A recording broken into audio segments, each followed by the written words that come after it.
Salute, men. It's your brother, Bad Boy D here. This video is nutrition for lean growth. Top 10 alpha muscle building foods. Nutrition is my specialty, and it was what I was gonna base my channel on in the beginning. It's been a while since I've made a nutrition video, so I thought I'd drop a nutrition gem for the alpha men. This ain't your cookie cutter advice like whey protein and oats and peanut butter and chicken. I've done a lot of research and trial and error over the years, and I know what works. You can watch all the foods for muscle growth videos till the cows come home. Ah, crap. Spoiler alert. But this type of stuff you're not gonna hear anywhere else unless you delve in and dive into some serious research like I've done. So stay tuned and let's start the show. Bad Boy D TV. First off, as far as supplementation goes, y'all don't need protein powders and you don't require many supplements. I've had good results with HMB, which is a pretty decent supplement. However, I only will ever use it again during a cutting phase. It's really good for preserving muscle when you're undergoing a calorie-deprived cutting phase. Basically, the only three supplements you'll require is a good multivitamin capsule, not tablet, some good old-fashioned fish oil for your EPA and DHA, which can raise your IGF-1, that terrible chemical in the body that vegans are terrified of because it causes muscle growth, and good old-fashioned too, dirt cheap vitamin D. I take a lot. I take at least 10,000 IUs a day, sometimes 20,000 IUs during the winter, and don't leave a comment that that's too much. So here we go, number 10, broccoli. Oh yeah, broccoli's good stuff, bro. And I'm not gonna get in all it has vitamin A and vitamin C and a little bit of iron and all that, and some fiber. Like I said, this ain't cookie cutter stuff I'm talking about here. Broccoli has sulforaphane, which is a very powerful chemical. It's actually a toxin. The way it works is it's so toxic that your body turns on its own natural antioxidant defenses to get rid of it. So that's how you get the benefit. Your body is full of its own antioxidants to neutralize the sulforaphane chemical in broccoli. However, in all that wacky process that happens, another thing it does is it lowers myostatin. And myostatin is a statin that inhibits muscle growth. If you ever seen those crazy pictures of Belgian cows that are like Arnold Schwarzenegger cows online, that's because they're deficient in myostatin. It's a gene that regulates muscle growth. And sulforaphane actually does inhibit myostatin, so it can help induce a little bit more muscle growth. And also, there's a compound that helps you absorb sulforaphane better. Number 9, mustard. Mustard has another benefit for muscle growth too. However, it also helps you absorb sulforaphane better. And believe it or not, mustard and broccoli ain't that bad together. I'm not a very picky eater. I eat for sustenance and health. And if it tastes half decent, it's an added bonus. But you actually only require the mustard if you cook the broccoli. If you cook the broccoli and maybe add some mustard powder on it or have it separately or whatever the case may be, it will reactivate that sulforaphane in your body. But the additional benefit to mustard, it's like an impossible thing to pronounce, but brassonazolide or something like that. I'll put it on the screen. But this compound has been researched to be as anabolic as PhDs. The studies were done in rodents. However, the PhD study comparing the two were also done in rodents, so it did have just as powerful as an effect. as the synthetic compounds, pharmaceutical compounds that are not allowed in most countries, and without the side effects. If you look at a bottle of mustard, it actually has some protein. If you do the math, like a whole bottle of mustard that's like only a couple bucks has like 20 grams of protein. So mustard it barely has any calories. You get that additional benefit.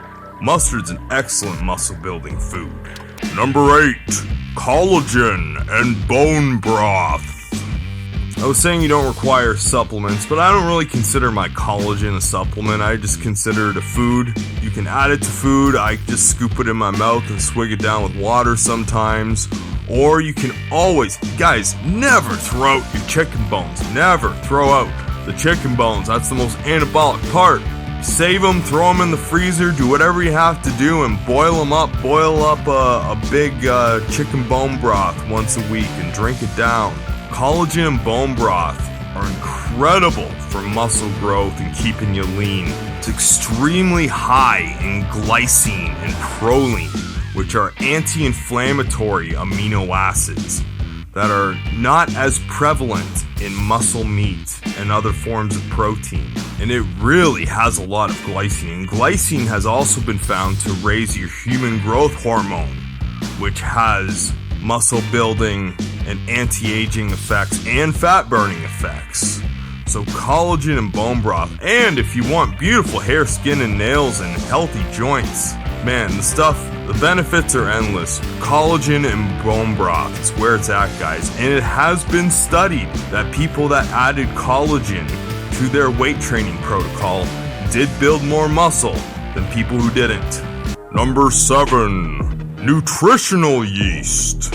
I dug for research on this for my own personal interest on nutritional yeast for muscle growth. And there's no studies, unfortunately. We're really in the infancy stages of sports nutrition science. They really got to get caught up. It's ridiculous. However, nutritional yeast is low in calories. It's almost pure protein, and the rest of the weight of it is nutrients. It's just a nutrient-packed food. It's full of B vitamins, full of minerals, and full of protein. You can sprinkle some on your steak. You can sprinkle it on anything. It has a very mild, cheesy flavor. Sometimes I'll just eat it plain, and it's pretty darn good, except it sticks to the roof of your mouth and your teeth. But nutritional yeast is a top-notch food. I don't eat pasta, but you can sprinkle it on your pasta. You can sprinkle on anything. You can put it in your soup. It's very versatile. I even put some on some of the foods I'll be mentioning further. Number 6, fermented and enzyme foods. Probiotics, like your good bacteria and enzymes, have been shown to drastically increase the amount of protein and amino acids that end up in your blood. So you're absorbing way more of your food, of those vital amino acids you require from your protein. So examples of this is, even though I don't do yogurt, good high quality fermented dairy products like kefir are okay if you do dairy. You can buy fermented kimchi now at most grocery stores. Kimchi is a fermented, it's kind of like a sauerkraut, but there's different vegetables in there. Very high in enzymes too. You can purchase supplements that will work basically just as well, so you can get yourself a probiotic pill or an enzyme capsule with your meals. Also, 2 tremendous foods in this category too are apple cider vinegar and asparagus. Apple cider vinegar is very high in probiotics and live enzymes, and the acetic acid in it helps shuttle more nutrients to your body. So it'll help you absorb your protein. It'll stabilize your blood sugar levels, so more of the carbohydrates you consume will be stored as glycogen or shuttled into the muscles. And asparagus is tremendous. It's a well-known testosterone boosting food, and it's in this category because I eat it raw. And it's pretty darn good raw. I like raw asparagus. And it's extremely high in enzymes. And it's also very high in different forms of fiber that feed your good bacteria. So it's an incredible prebiotic. It's great food for the good bacteria in your body. So the more good bacteria you feed, the better you're going to digest your protein and absorb more amino acids from your food, and hence build more muscle and stay lean. Number 5, tuna. I'm not going to go on and on about tuna, however, it's just a really good, lean, cheap form of protein. It's so versatile. I'll just throw it in a bowl with some mayo and a little bit of broccoli in there, and some nutritional yeast in there, and maybe some mustard. Remember the previous things I mentioned? And boom, you got a little anabolic salad. And tuna's high in nutrients that you're not going to get in vegetable sources of protein. Like tuna has some carnosine and carnitine and creatine, the triple C's that you don't find in veggies, that are going to keep you in a solid anabolic state. Little tip, guys, if mercury is a concern, which from the research I've done, your body doesn't even absorb or excretes very well to any mercury from tuna. It's already been absorbed by the fish and metabolized by the fish, so your body excretes it really easily. But if you're worried about the mercury, purchase the cheaper tuna. The cheaper forms of tuna are actually from smaller fish, and they have way less toxins in them if you're concerned about the mercury. Number 4, spinach. I was right, Olives. That was terrible. Pardon the impression. But spinach is top-notch muscle food, and I'll tell you why. It's full of nutrients that have been studied and proven to be muscle builders. One is betaine. Spinach is extremely high in betaine, which studies have found increases lean body mass while reducing body fat. It also has nitrates in it, which increase your nitric oxide production for more oxygen to your muscles and better pumps. And it also has a plant steroid called ecdysterone, which used to be a huge hype supplement for a little bit there, and it was really expensive and it was still hard to find. There was always shorts on the product, but spinach is a great source of ecdysterone, which is an extremely anabolic compound. Not to mention it's a very, very nutrient-dense green plant.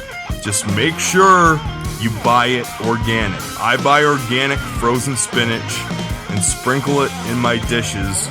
Spinach is number 2 or 3 now on the scale of food's highest in pesticides, so make sure it's organic.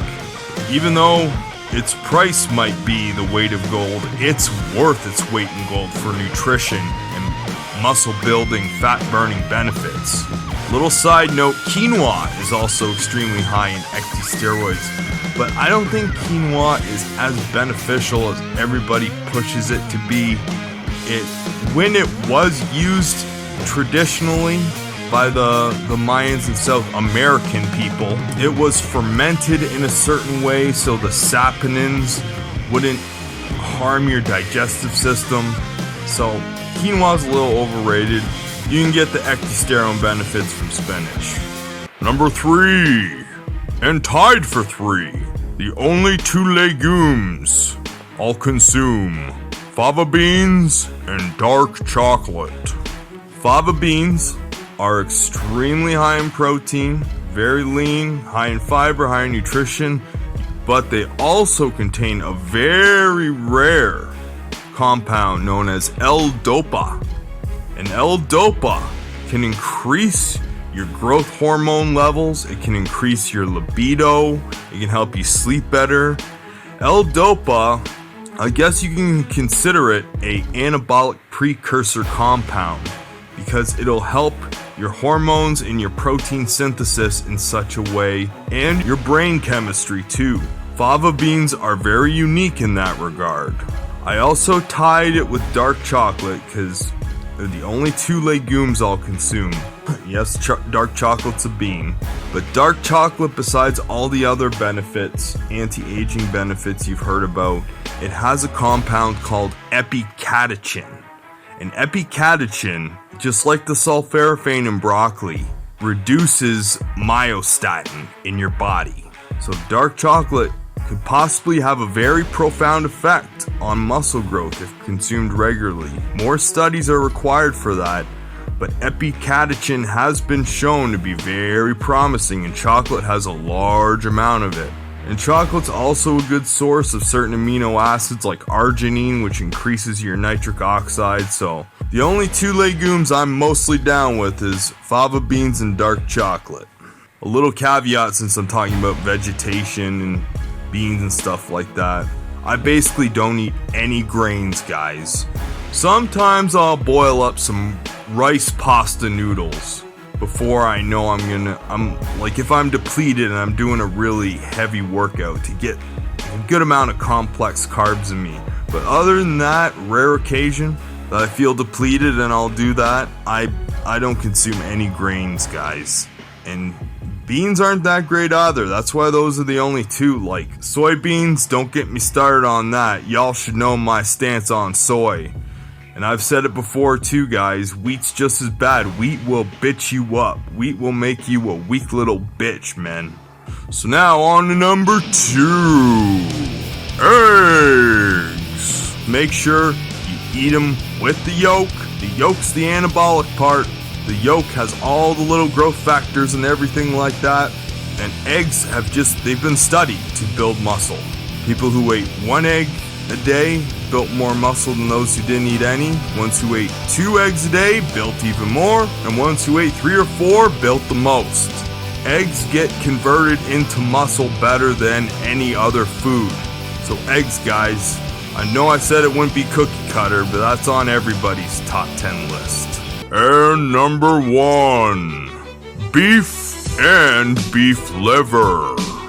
Beef is the most similar to our muscles. So like builds like. So you're getting creatine, carnosine, and carnitine, and the branched chain amino acids all in a beautiful package, perfectly with the right fats and the right amount of B vitamins in the beef. It's such a perfect muscle building food. I couldn't say enough about it. But the organ meats are an overlooked part too.